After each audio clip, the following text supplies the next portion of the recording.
11th class business studies chapter हम कर रहे हैं कंपनी का निर्माण या formation of a company, part number 1। Last chapter जो forms of a organization, business organization chapter हमने किया, उसमें हमने अलग अलग प्रकार की संस्थाओं के बारे में पढ़ा था। उसमें कंपनी के बारे में भी हमने डिटेल में पढ़ा, कंपनी क्या होती है, क्या उसके लाभ हानियाँ वगैरह होते हैं, कैसे कितने प्रकार की ये कंपनियाँ होती हैं। अब इस चैप्टर में हम पढ़ेंगे कि कंपनी का निर्माण कैसे होता है, मतलब कंपनी बनती कैसे है। तो सबसे पहले जो टॉपिक हम इसमें करने जा रहे हैं वो है कंपनी का प्रवर्तन या प्रमोशन ऑफ ए कंपनी। प्रवर्तन या प्रमोशन का मतलब कंपनी को बनाना, ठीक है। कैसे ये कंपनी बनती है, प्रवर्तन की अवस्थाएं और स्टेजेस ऑफ द प्रमोशन। जब ये प्रमोशन होती है, मतलब जब ये बनाई जाती हैं, तो क्या स्टेप्स होते हैं, क्या स्टेजेस होती हैं, क्या अवस्थाएं होती हैं, क्या क्या कार्य हमें कैसे कैसे करना होगा। तो पहला दिया गया नए व्यावसायिक अवसरों की खोज और discovery of the new business opportunities.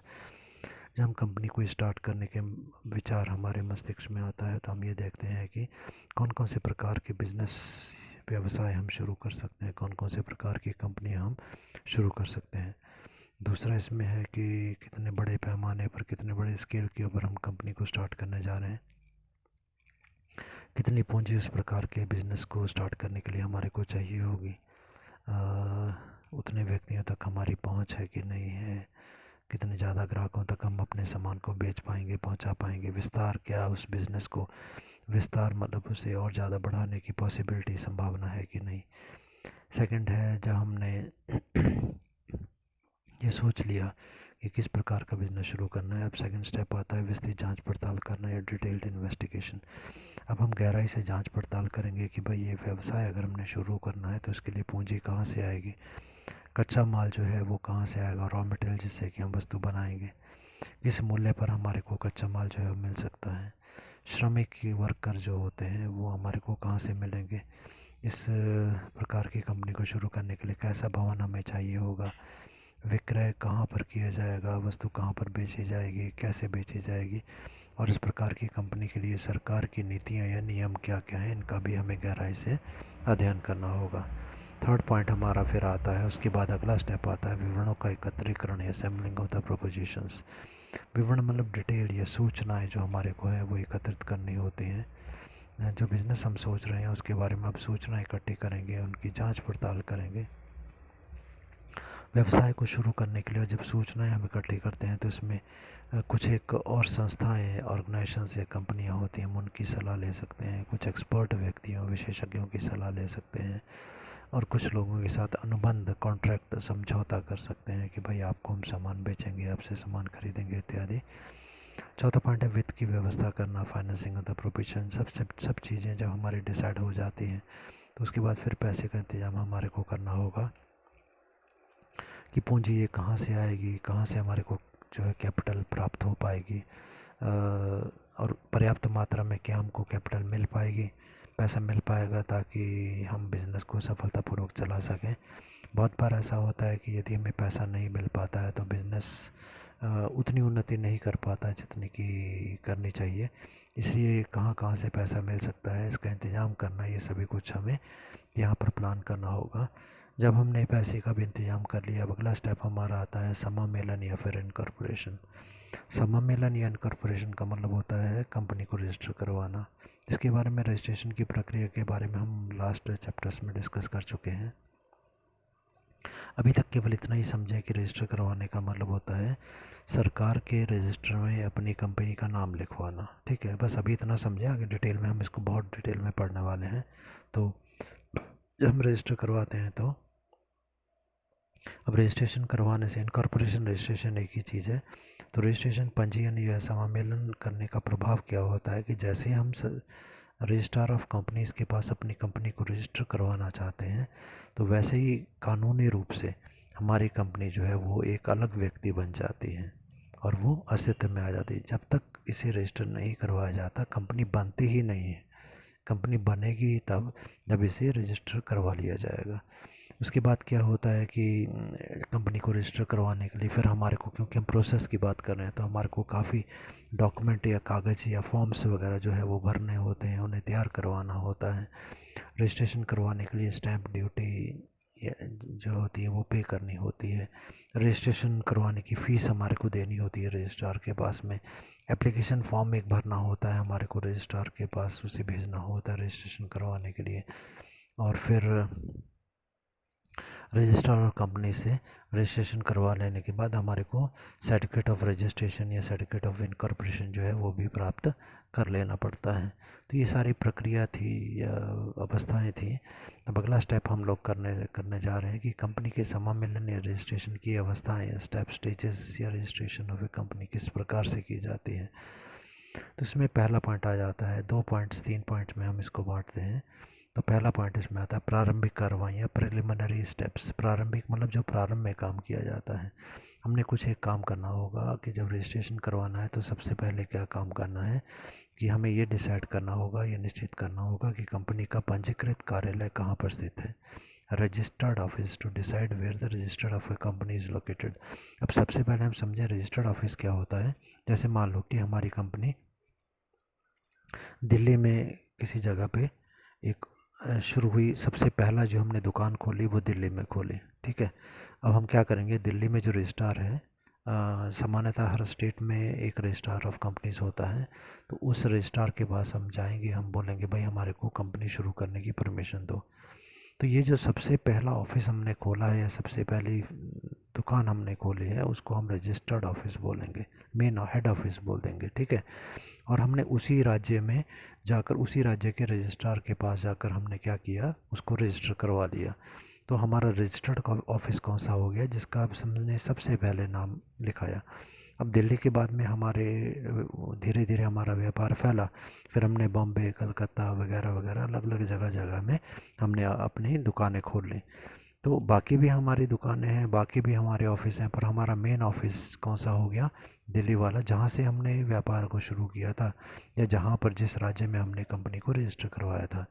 तो अब हमारा ये पंजीकृत कार्यालय कौन से राज्य में हमने बनाना है, ये भी हमारे प्रमोटर ही डिसाइड करते हैं। सेकंड पॉइंट आ गया कंपनी के नाम का निश्चय या फिर deciding the name of the company. Partnership chapter में हम कर चुके हैं, जो हम लोगों ने प्रतिबंध वहाँ पढ़े थे कि ये नाम जो है वो एक पार्टनरशिप फर्म नहीं रख सकती है सरकार के नियमों के अनुसार, तो वो नाम भी हमारे को अपनी कंपनी का नहीं रखना है। और किसी विद्यमान कंपनी से मिलता जुलता भी ना हो। विद्यमान मतलब पहले कोई कंपनी है उसने भी वही नाम रखा और हम भी वही रख दें, तो ऐसा नहीं किया जा सकता। हमारा नाम किसी और कंपनी से मिलता जुलता नहीं होना चाहिए। और नाम जो है रखते समय हमें ये भी ध्यान रखना है कि उस नाम के बारे में कोई रिस्ट्रिक्शन, कोई प्रतिबंध सरकार की तरफ से भी नहीं होना चाहिए कि आप ये नाम नहीं रख सकते हो। तो क्या कौन कौन से नामों के ऊपर रिस्ट्रिक्शन है वो हम रजिस्ट्रार के ऑफिस से जाकर पता कर सकते हैं। अगला है लाइसेंस प्राप्त करना, टू गेट द लाइसेंस। वैसे तो सभी उद्योगों के लिए लाइसेंस लेना आवश्यक नहीं होता, कुछ एक के लिए आवश्यक है। परंतु यदि हम ऐसा उद्योग, ऐसी इंडस्ट्री, ऐसी फैक्ट्री लगाने जा रहे हैं जिसके लिए लाइसेंस लेना आवश्यक है, तो हमारे को industries development and regulation act 1951 के अनुसार लाइसेंस लेना अगर आवश्यक है तो हमारे को फॉर्म भरना है लाइसेंस की परमिशन के लिए, और उस फॉर्म को secretary of ministry of commerce and industries new Delhi office को भेजना होगा, वहाँ से हमें लाइसेंस मिलेगा। लाइसेंस एक प्रकार की अनुमति होती है। चौथा पॉइंट है नियुक्तियाँ करना, टू मेक द अपॉइंटमेंट। नियुक्तियाँ करना मतलब नौकरी पर रखना। अभी हम क्या करेंगे, अंडर राइटर्स को नौकरी पर रखेंगे, एजेंट्स को नौकरी पर रखेंगे, बैंकों, किन बैंक में हमारे खाते खुले होंगे उनको हम नौकरी पर रखेंगे, कानूनी सलाहकार, लीगल एडवाइज़र, वकील वगैरह कौन होंगे उनको नौकरी पर रखना है। अंकेक्षक, ऑडिटर कौन होंगे जो हमारे अकाउंट की किताबों को चेक करेंगे, ऑडिट करेंगे, उनके भी कॉन्ट्रैक्ट हम लोगों ने करना है। अगला है प्रलेख तैयार करना, प्रिपरेशन ऑफ डॉक्यूमेंट्स। प्रलेख मतलब फॉर्म आप बोल सकते हैं, अभी यही समझ सकते हैं। और किसी कंपनी के साथ अगर हमने अनुबंध या समझौता किया उसके डॉक्यूमेंट भी हम तैयार करेंगे। कुछ एक मेन डॉक्यूमेंट होते हैं, memorandum of association, articles of association, पार्षद सीमा नियम, पार्षद अंतर नियम, ये भी हम तैयार करेंगे और इनके बारे में आगे हम डिटेल में पढ़ने वाले हैं इसी चैप्टर में। प्रारंभिक अनुबंध करना, प्रारंभिक मतलब शुरू में हम कॉन्ट्रैक्ट जो करेंगे किसी भी व्यक्ति या कंपनी के साथ में, सामान्यतः इसमें वो भी आ सकता है कि यदि हमने कोई दुकान ही खरीद ली, कोई बिज़नेस ही खरीदा, तो उसके बारे में जो समझौता किया उसके डॉक्यूमेंट भी इसमें आ जाएंगे। फिर हम रजिस्ट्रार के पास में प्रार्थना पत्र भेजते हैं कि आप हमारे जो है इस कंपनी को रजिस्टर कर लो। अब हमारे को आगे दिया गया document to the filed with the registrar, registrar के पास प्रलेखों को भेजना या जमा करना। अब कौन कौन से डॉक्यूमेंट होते हैं जो रजिस्ट्रार के पास हम भेजते हैं, तो उसके बारे में सबसे पहला है पार्षद सीमा नियम, मेमोरेंडम ऑफ एसोसिएशन। बहुत डिटेल में हम इन दोनों के बारे में पढ़ेंगे, अभी थोड़ा सा समझ लेते हैं। कंपनी का उद्देश्य क्या है, क्यों ये कंपनी बनाई गई, कंपनी का नाम हमने क्या क्या, क्या रखा हुआ है, कंपनी का हेड ऑफिस मुख्य कार्यालय कहाँ पर होगा, कंपनी की कितनी पूंजी है, ये सारी चीज़ें इस मेमोरेंडम ऑफ एसोसिएशन या पार्षद सीमा नियम में लिखी जाती हैं। इस अगर हमारी कंपनी एक निजी कंपनी है, प्राइवेट कंपनी है, तो 2 अधिकारी इसके ऊपर अपने साइन करेंगे, और यदि हमारी कंपनी जो है पब्लिक कंपनी है तो कम से कम 7 अधिकारी जो है उसके ऊपर साइन करेंगे, डायरेक्टर्स इत्यादि हो सकते हैं। उसके बाद में है अगला पार्षद अंतर्नियम, जिसको हम memorandum of articles of association बोलते हैं। तो ये भी इसके बारे में बहुत डिटेल में हम पढ़ने वाले हैं इसी लेसन में। ये सामान्यतः कंपनी के नियमों के बारे में बताते हैं। यहाँ पर भी उन सभी अधिकारियों के सिग्नेचर होंगे जिन्होंने मेमोरेंडम ऑफ एसोसिएशन के ऊपर अपने सिग्नेचर किए। ये प्रिंटेड फॉर्म में होता है, इसमें जो कुछ भी लिखा जाता है पैराग्राफ्स में ये बटा होता है। कंपनी को जब रजिस्टर करवाना होता है तो हमारे को ये 2 मेन डॉक्यूमेंट तो अवश्य ही बनाने होते हैं, मेमोरेंडम ऑफ एसोसिएशन और आर्टिकल्स ऑफ एसोसिएशन। ठीक है, इनके बिना तो कंपनी को रजिस्टर करवाया ही नहीं जा सकता। तो मेमोरेंडम तो हमारे को हर हाल में बनाना ही बनाना है, क्योंकि ये बहुत ही ज़्यादा इम्पोर्टेंट होता है। आर्टिकल्स के बारे में है कि अगर हम एक पब्लिक कंपनी बनाने जा रहे हैं, सार्वजनिक कंपनी बनाने जा रहे हैं, तो ऐसी कंडीशन में क्या होता है कि हम लोग यदि हम अपना आर्टिकल्स ऑफ एसोसिएशन नहीं बनाते तो कंपनी एक्ट के अनुसार एक आर्टिकल्स ऑफ एसोसिएशन उनका बना हुआ है। आर्टिकल्स क्या चीज़ है, नियमों की लिस्ट है, या हमारे ये नियम होंगे। ठीक है, तो कंपनी अधिनियम जो है उन्होंने एक अपनी नियमों की लिस्ट पहले से बना दी हुई है। तो हम बोलते हैं कि हम ऐसा कर रहे हैं, अपना नहीं बना रहे, जो आपने नियमों की लिस्ट दी हुई है तो हम उसी को ही अपना लेंगे। ठीक है, तो वो जो नियमों की लिस्ट है उसको एक नाम दे दिया गया, सारणी अ या फिर टेबल ए। तो अगर हम खुद अपना नहीं बनाते, हम बोलते हैं टेबल ए जो है हम उसे ही मान रहे हैं, तो भी हम रजिस्टर करवा सकते हैं। थर्ड है कंपनी का रजिस्टर कार्यालय का स्थान की सूचना। हम लोगों ने डिस्कस कर लिया information about the place of the head office. ये 30 दिन के अंदर ये सूचित हमारे को जो है वो करना होगा सेक्शन 146 कंपनीज एक्ट 2013 के अनुसार। संचालकों की सूची या फिर लिस्ट ऑफ डायरेक्टर्स, हमारे संचालक या कंपनी के डायरेक्टर्स सबसे बड़े अधिकारी जो होते हैं वो कौन है, उनका क्या नाम है, उनका एड्रेस क्या है, उनका पेशा क्या है, पेशा मतलब प्रोफेशन, वो क्या काम करते हैं। अगर हमारी निजी कंपनी है, प्राइवेट कंपनी है, तो लिस्ट ऑफ डायरेक्टर रजिस्ट्रार के पास जमा करवाने की आवश्यकता नहीं, पब्लिक कंपनी के केस में ज़रूर करवाना होता है। 5वां पॉइंट है संचालकों की लिखित सहमति, return concept of the directors. संचालकों की लिखित सहमति का मतलब है हमारे डायरेक्टर्स रिटर्न में देते हैं कि वो हमारी कंपनी के डायरेक्टर बनने के लिए तैयार हैं। 6वां पॉइंट है योग्यतांशों के संबंध में वचन, undertaking regarding the qualification shares. Qualifying shares, qualification shares, ये योग्यतांशों का क्या मतलब होता है। कंपनियों की तरफ से कई बार एक रिस्ट्रिक्शन लगा दी जाती है कि जो भी व्यक्ति कंपनी का डायरेक्टर बनेगा उसको कम से कम इतने शेयर, जैसे मान लो कि एग्जांपल के लिए 50 शेयर तो खरीदने ही होंगे। ठीक है, तो ये क्वालिफिकेशन होगी कि अगर आप डायरेक्टर बनना चाहते हैं तो आपको इतने शेयर खरीदने ही पड़ेंगे, तभी आप डायरेक्टर बन सकते हो। तो वो रिटर्न में देंगे डायरेक्टर्स हमारे कि हमने इतने शेयर्स ले लिए हैं, या हम इतने शेयर्स के पैसे भुगतान करने की वचन देते हैं। और ये रिटर्न में डॉक्यूमेंट ये भी साथ में लगाया जाता है। प्राइवेट कंपनी में अगर हम खोल रहे हैं तो उसमें ये डॉक्यूमेंट लगाने की आवश्यकता नहीं होती। 7वां पॉइंट है प्रबंध व्यवस्थापकों के साथ प्रारंभिक अनुबंध, preliminary agreement with the managerial persons. हमारी कंपनी के जो मैनेजर्स होंगे, हमारी कंपनी के डायरेक्टर्स होंगे, संचालक होंगे, मैनेजिंग डायरेक्टर प्रबंध संचालक होंगे, सचिव सेक्रेटरी होते हैं, कोषाध्यक्ष ट्रेजरर होते हैं, इन सब के साथ में जो एग्रीमेंट हमारा हुआ कि वो हमारी कंपनी के अधिकारी बनने को तैयार हैं और इन शर्तों पर तैयार हैं, वो भी हमारे को साथ में एग्रीमेंट लगाने होंगे एप्लीकेशन फॉर्म के साथ में। प्राइवेट कंपनी की स्थिति में इसे भी लगाने की आवश्यकता नहीं होती। अगला पॉइंट हमारा है वैधानिक घोषणा, स्टैट्यूटरी डिक्लेरेशन। इसका मतलब इसके नीचे इन सभी फॉर्म के एंड में एक फॉर्म और लगाया जाएगा जिसमें सभी डायरेक्टर इत्यादि जो है वो नीचे साइन करते हैं और इस बात की घोषणा करते हैं, मतलब ये बात लिखते हैं कि जो भी कानूनी कार्रवाइयाँ, वैधानिक आवश्यकताएं थी वो सारी हमारी पूरी हो गई हैं और हमारी कंपनी को रजिस्टर कर लिया जाए। अगला जो है वो हमारा निश्चित शुल्क का भुगतान करना, payment of the prescribed fees. अब रजिस्ट्रेशन करवाने के लिए हमारे को फ़ीस जो है वो जमा करवानी होगी। ये फ़ीस में 2-3 प्रकार की फ़ीस होती हैं। फाइलिंग फ़ीस होती है, एप्लीकेशन फ़ाइल करवाने के साथ में फ़ीस जमा करवाना, पंजीकरण फ़ीस, रजिस्ट्रेशन फ़ीस होती है। ये डिपेंड करती है ऑथराइज्ड कैपिटल या अधिकृत पूंजी पर निर्भर। अभी डिटेल में नेक्स्ट ईयर है अधिकृत कैपिटल। यहाँ पर केवल इतना ही समझें कि हमने जब कंपनी को बनाया था हमने बोला भाई हम इतनी पूंजी अपने जीवन काल में इशू करेंगे, इतने शेयर इशू करेंगे, ठीक है, उसके ऊपर ये निर्भर करती है। अगला है सीमा व अंतर नियमों पर मुद्रांकन शुल्क, स्टैंप ड्यूटी लगाई जाती है। मेमोरेंडम और ऑफ एसोसिएशन और आर्टिकल ऑफ एसोसिएशन के ऊपर स्टैंप लगाई जाती है। ये जो फ़ीस है कितनी कितनी फ़ीस है ये जमा जो करवानी है, इसके बारे में शेड्यूल 10 अनुसूची 10 के अनुसार सेक्शन कंपनीज एक्ट 2013 में बताया गया है। उसके बाद है समामिलन का प्रमाण पत्र, सर्टिफिकेट ऑफ इनकॉर्पोरेशन। फिर हमारे अगर ये सारे डॉक्यूमेंट से रजिस्ट्रार संतुष्ट हो जाता है, सेटिस्फाई हो जाता है, तो वो हमारे को रजिस्टर कर लेता है कंपनी को, और उसके बाद में एक सर्टिफिकेट हमको देता है जिसको समामिलन का प्रमाण पत्र, पंजीयन का प्रमाण पत्र या फिर सर्टिफिकेट ऑफ इनकॉर्पोरेशन कहा जाता है। उसके बाद में अगला टॉपिक है ये समामेलन का प्रभाव क्या होता है, कि अगर हमारी कंपनी रजिस्टर हो जाती है तो उसका इफ़ेक्ट क्या होता है। सो इफेक्ट ऑफ इनकॉर्पोरेशन पहला पॉइंट है, कंपनी एक समामेलित संस्था बन जाती है, एक रजिस्टर्ड समामेलन में रजिस्टर्ड कंपनी बन जाती है, company becomes a registered organisation सरकार की नज़रों में। सेकंड है समामेलन का प्रमाण पत्र को न्यायालय में कंपनी के अस्तित्व के प्रमाण के रूप में प्रस्तुत किया जा सकता है। Certificate of incorporation may be presented in the court as a proof of company success. अगर कभी कोई केस हो जाता है तो हम कोर्ट में ये अपना सर्टिफिकेट जो रजिस्ट्रेशन का हमको मिला था वो हम प्रेजेंट कर सकते हैं कि देखो ये हमारी कंपनी बनी है और वास्तव में कानून की नज़रों में हमारी कंपनी बनी है, ऐसे फ्रॉड हमारी कंपनी नहीं चली हुई। थर्ड पॉइंट है कंपनी एक कानूनी कृत्रिम व्यक्ति बन जाती है, इसका सदस्यों से पृथक माना जाता है। Company becomes a legal artificial person whose existence is separate from its members.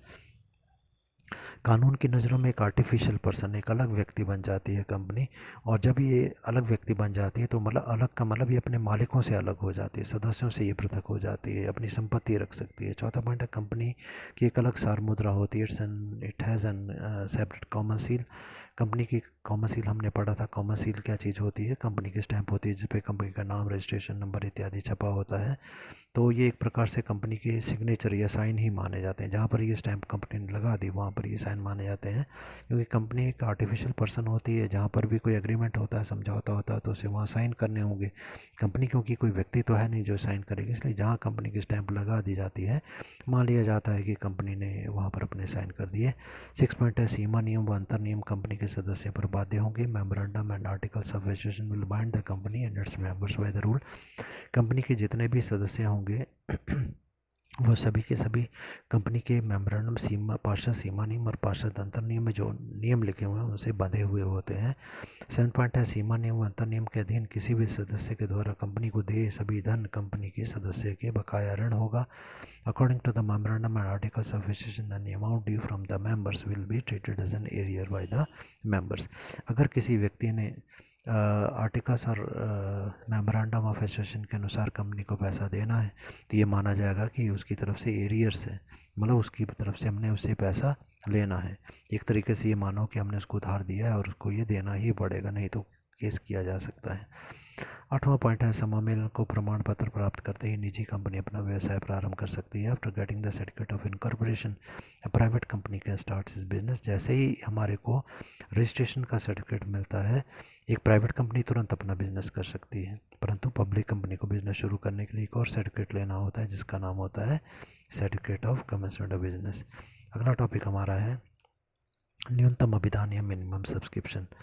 एक पब्लिक कंपनी तब तक अपने शेयर्स बांट नहीं सकती लोगों को जब तक कि उसे न्यूनतम अभिदान की राशि प्राप्त ना हो जाए, मिनिमम सब्सक्रिप्शन का पैसा जब तक उसे नहीं मिल जाता। अब ये मिनिमम सब्सक्रिप्शन या कम से कम इतना पैसा मिल जाना चाहिए, ऐसा क्यों शर्त लगाई गई है? न्यूनतम अभिदान का पैसा हमारे को कहाँ पर यूज़ करना होगा, कहाँ पर हम इसको खर्च करेंगे, तो उद्देश्य क्या होता है इसके प्राप्त करने का? पहला है कंपनी द्वारा खरीदी जाने वाली संपत्ति का भुगतान करने के लिए, to make payment for the assets purchase और टू बी परचेज। हमने जो संपत्तियाँ खरीद ली हैं उसके पैसे हमने देने हैं, आगे जो हमने संपत्तियाँ खरीदनी हैं उनके पैसे हमने देने हैं। इसके लिए हमारे को इतना पैसा चाहिए। दूसरा है प्रारंभिक व्ययों का भुगतान करने के, टू पे ऑफ द प्रिलिमिनरी एक्सपेंस। प्रारंभिक व्यय मतलब शुरू में जो खर्चा किए गए थे उसका पैसा हमने देना है। अभी ओपन कमीशन का भुगतान करने के लिए, टू पे of the under writing commission. हमारी कंपनी को बनाते समय एजेंट्स को कुछ पैसा देना होता है, डिटेल में हम बाद में पढ़ेंगे। तो वो पैसा देने के लिए भी हम लोग जो है कमीशन देंगे एजेंट को। वो ऐसा होता है कि कंपनी ने शर्त लगाई है कि 90% जो हमारे शेयर बिके जाने चाहिए। अगर नहीं बिकते तो हमारी कंपनी बनने से पहले ही समाप्त हो जाएगी, ठीक है। तो ये मिनिमम शर्त लगा दी कि इसको हम न्यूनतम अभिदान बोलते हैं। तो होता ये है कि मान लो कि अगर 60% ही हमारे शेयर बिके, 90% सरकार ने कंडीशन लगा दी, तो हमारी कंपनी तो बनने से पहले ही ख़त्म हो गई। तो हम किसी एजेंट से कांटेक्ट कर लेते हैं कि भाई जितने शेयर हमारे कम बिकेंगे उतने आप खरीद लेना। मान लो 60% शेयर हमारे लोगों ने खरीद लिए, 90% बिकने चाहिए, तो 30% कम बिके तो 30% ये अंडर राइटर खरीद लेगा। और हम कम सरकार को बोलेंगे भाई हमारे 90% बिक गए। ये अंडर राइटर बाद में शेयर बेचता रहता है, ठीक है।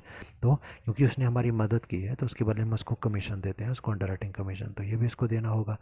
चौथा पॉइंट है, ऊपर के जो उद्देश्य हमारे हैं, इन उद्देश्यों के लिए जो खर्चा हमने किया, अगर हमने उधार पैसा लेकर वो पेमेंट की थी तो वो उधार का पैसा भी लौटाना है हमने, उसके लिए भी ये न्यूनतम अभिदान का पैसा यूज़ होगा। और पांचवा पॉइंट है कार्यशील पूंजी के लिए। कार्यशील पूंजी का मतलब क्या हो गया, वर्किंग कैपिटल। इसका मतलब है रोज़ का जो काम हमारा होता है, रोज़ हम काम करते हैं तो छोटे मोटे खर्चे होते हैं, तो उसके लिए पैसा चाहिए, वो भी यहीं से पूरा होगा। अगला स्टेप हमारा है व्यवसाय प्रारंभ करने का प्रमाण पत्र, certificate of commencement of business. इसका मतलब ये हुआ कि बिज़नेस जो शुरू करना है उसके लिए हमारे को एक अलग से सर्टिफिकेट लेना होता है। प्राइवेट कंपनी तो रजिस्ट्रेशन के होते ही अपना बिजनेस शुरू कर सकती है, पर पब्लिक कंपनी को एक सर्टिफिकेट लेना होता है बिज़नेस को शुरू करने का, जिसको हम बोलते हैं certificate of commencement of business. Next topic जो इसमें हम डिस्कस करेंगे वो हमारा है प्रवर्तक या प्रमोटर। अब प्रवर्तक या प्रमोटर कौन व्यक्ति होते हैं? ये वो व्यक्ति होते हैं जिन्होंने हमारी कंपनी को बनाया था शुरू में, ठीक है। ये कोई आदमी हो सकता है, कोई कंपनी हो सकती है, जिसके मस्तिष्क में विचार आया था कि भाई हम कंपनी का निर्माण करेंगे, हम कंपनी को बनाएंगे। ये खोज करते हैं, अलग अलग चीज़ों को इकट्ठा करते हैं, जैसे ज़मीन खरीदी, बिल्डिंग बनाई, मशीनें खरीदी वगैरह वगैरह। प्रारंभ में जितने भी खर्चे करने थे, प्रारंभिक व्यय, वो सारे खर्चे भी इन्होंने किए। कंपनी का निर्माण भी इन्होंने किया। अगर कंपनी नहीं बनती है या कामयाब नहीं होती है तो वो जोखिम भी इन्होंने सहन किया। तो इनके बारे में कंपनीज एक्ट 2013 के सेक्शन 2 सब सेक्शन 69, कंपनी अधिनियम, भारतीय कंपनी अधिनियम 2013 की धारा 2 to 69 के अनुसार इनके बारे में बताया गया।